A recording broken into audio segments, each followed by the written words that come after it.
कौन बनेगा वज़ीर-ए-आज़म पाकिस्तान? शहर इक़्तिदार पर सबकी नजरें। हुकूमत साजी के लिए सियासी राब्तों में तेजी, मुलाकातें जोड़ तोड़, फ़ोन बजने लगे। नई हुकूमत बनाने के लिए पुराने इत्तेहादी मैदान में नून लीग, पीपल्स पार्टी, काफ लीग, JUI, MQM की क़यादत में राब्ते। पीपल्स पार्टी की सेंट्रल एग्जीक्यूटिव कमेटी का इजलास आज होगा। हुकूमत साजी के फार्मूले पर मुशावरत होगी। कायद नून लीग नवाज शरीफ आज चौधरी शुजात हुसैन से मुलाकात करेंगे।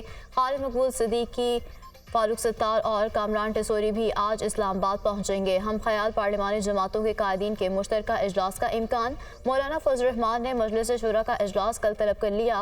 हुकूमत साजी के लिए इत्तेहादियों से बातचीत पर गौर होगा।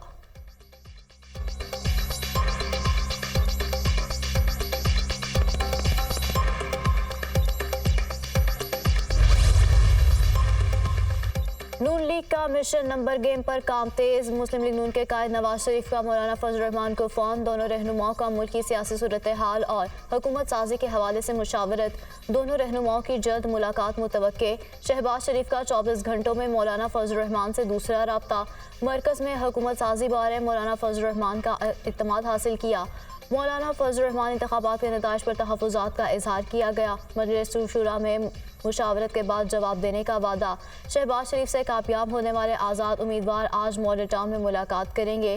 पीपल्स पार्टी की क़यादत का मौलाना फजल रहमान से राब्ता। मुलाकात के लिए वक्त मांग लिया।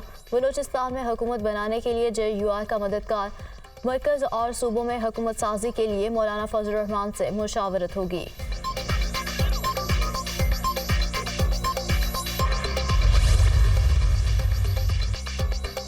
शहबाज शरीफ की क़यादत में लीगी वफ़द की आसिफ जरदारी और बिलावल भुट्टो से मुलाकात। मुल्की मजमूई सूरत हाल और मुस्तक़बिल में सियासी ताउन पर तफसीली गुफ्तगू। दोनों जमातों का मुल्क को सियासी इस्तेहकाम से हमकिनार करने के लिए ताउन करने पर असूली इत्तफ़ाक़।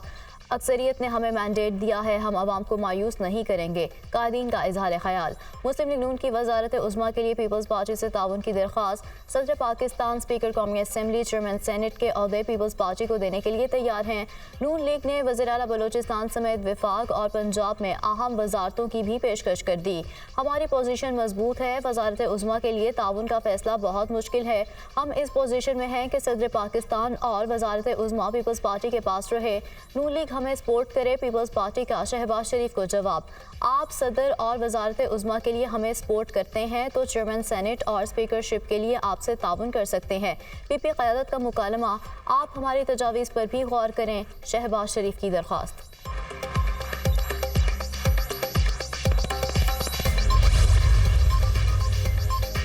इस्लामाबाद की कौमी असम्बली की 3 नशिस्तों का हतमी नोटिफिकेशन जारी। NA46 से अंजुम अकील, NA47 से तारिक फजल चौधरी और NA48 से राजा खुर्रम नवाज कामयाब हो गए।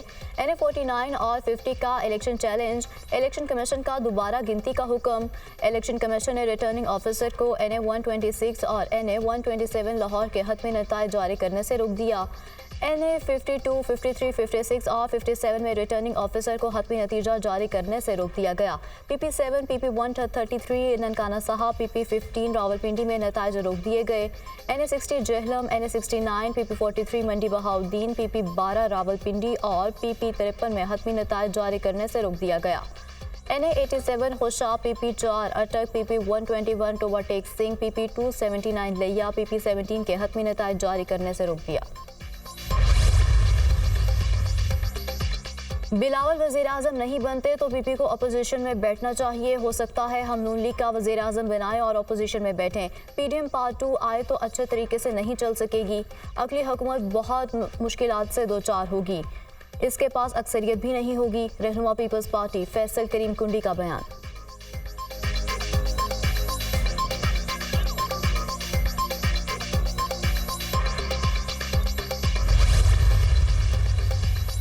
अमीर जमात इस्लामी कराची हाफिज ज़ैमुर रहमान का PS129 की नशिस्त छोड़ने का ऐलान। PS129 से आज़ाद उम्मीदवार जीता था। हमें खैरात की सीट नहीं चाहिए। जमात इस्लामी को एक वोट भी नाजायज़ नहीं चाहिए। इस इलेक्शन को इलेक्शन कहना नाइंसाफ़ी है। जालसाजी करने वाले खुद फंस गए। मुस्तफ़ा कमाल समेत तमाम लोगों को बदतरीन शिकस्त हुई। उनको जितवाया गया। हम एक वोट सामने लाएंगे। जाली मैंडेट पर जश्न मनाने वाले डूब मरे। फोरेंसिक ऑडिट कराया जाए तो दूध का दूध और पानी का पानी हो जाएगा। हाफिज ज़ैमुर रहमान की प्रेस कॉन्फ्रेंस।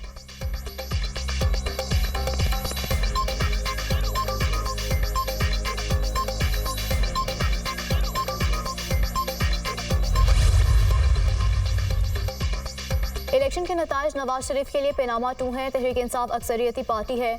हमारी हुकूमत ना बनी तो कोई हुकूमत नहीं चलेगी। वोट की बेइज्जती करके किसी को टके की इज्जत नहीं मिलेगी। कौम का वोट चोरी किया गया। ये पहला इलेक्शन है जिसमें अभी तक रद्दोबदल जारी है। अभी भी वक्त है, कौम से टक्कर ना लें। रहनुमा PTI बाबर अवान की मीडिया टॉक।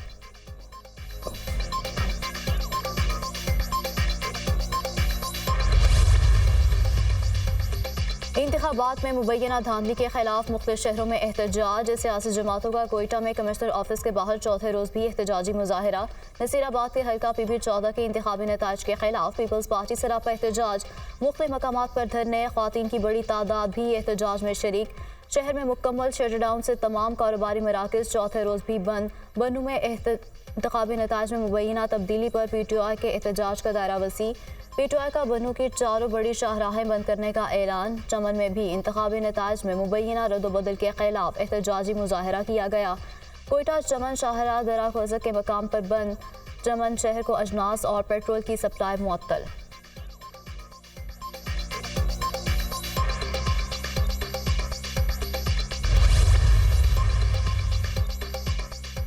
कराची से MQM रहनुमा मुस्तफ़ा कमाल की कामयाबी। सिंध हाई कोर्ट में चैलेंज। NA 244 से आज़ाद उम्मीदवार आफ्ताब जहांगीर ने डॉक्टर फारूक सत्तार की कामयाबी को सिंध हाई कोर्ट में चैलेंज कर दिया। अदालत से फारूक सत्तार की कामयाबी का नोटिफिकेशन जारी करने से रोकने की इस्तदा। NA 243 से साबिक वफाकी वज़ीर सेहत अब्दुल कादिर पटेल की कामयाबी को सिंध हाई कोर्ट में चैलेंज कर दिया गया। जमात इस्लामी के उम्मीदवार ने कराची के 4 हलकों के नताइज के खिलाफ दरखास्तें दायर कर दी। PS 104, 123, 124 और PS 126 से इंतखाबी नताइज को चैलेंज किया गया। NA 237 से पीपल्स पार्टी के असद आलम न्याजी की कामयाबी सिंध हाई कोर्ट में चैलेंज कर दी गई। असद आलम की कामयाबी को आज़ाद उम्मीदवार ज़हूरुद्दीन ने चैलेंज किया। NA 245 से MQM के हफीजुद्दीन की कामयाबी के खिलाफ भी आज़ाद उम्मीदवार अताउल्लाह ने दरखास्त दायर कर दी। NA 240 से MQM के अरशद वोहरा की कामयाबी सिंध हाई कोर्ट में चैलेंज कर दी गई।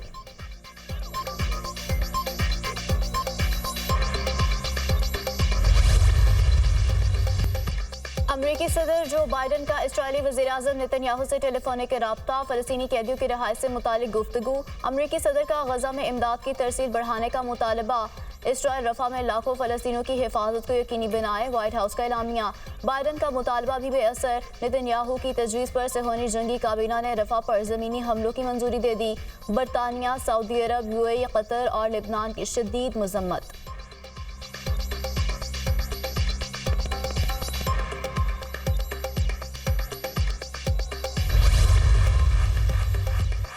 इसराइल के रफाह पर हमलों के फैसले पर अक़वाम मुत्तहिदा के इदारे यूनिसेफ का इजहार तशवीश। रफाह में पहले से तबाहशुदा इंसानियत को मजीद रोंदने का मिशन तबाही का बायस बनेगा। रफाह दुनिया के सबसे गुंजान आबाद इलाकों में से एक है। यहाँ मौजूद बच्चे और ख़वातीन पहले ही कई बार बेघर हो चुके हैं। सड़कों पर जिंदगी के दिन पूरे करने वालों के पास रफाह से आगे जाने की कोई जगह नहीं। तर्जुमान यूनिसेफ।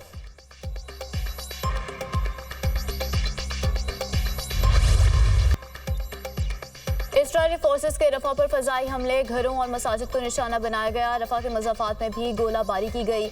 हमलों में 50 फ़लस्तीनी शहीद हो गए। गाज़ा में भी इसराइली बर्बरियत की इंतहा। तलहर और रमाल से 100 शहीद फ़लस्तीनियों की लाशें बरामद हुई। फ़लस्तीनी शहरियों को सड़क पर गोलियां मारकर शहीद किया गया। गुज़श्ता 24 घंटों में इसराइली हमलों में मजीद 112 फ़लस्तीनी शहीद हुए। 173 ज़ख्मी हो गए। शहदा की मजमूई तादाद 28,174 तक जा पहुँची। 67,784 अफराद जख्मी हो चुके।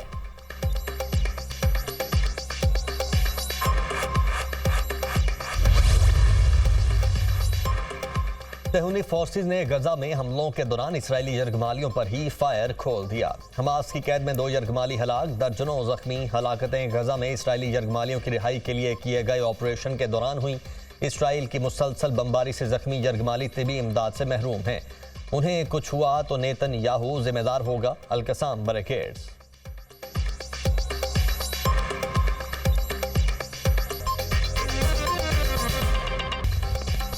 और पाकिस्तान स्टॉक मार्केट में शदीद मंदी। 100 इंडेक्स में 1800 से ज़ायद पॉइंट्स की कमी रिकॉर्ड की गई। ट्रेडिंग के दौरान पाकिस्तान स्टॉक मार्केट 61,111 पॉइंट्स पर ट्रेड हुई।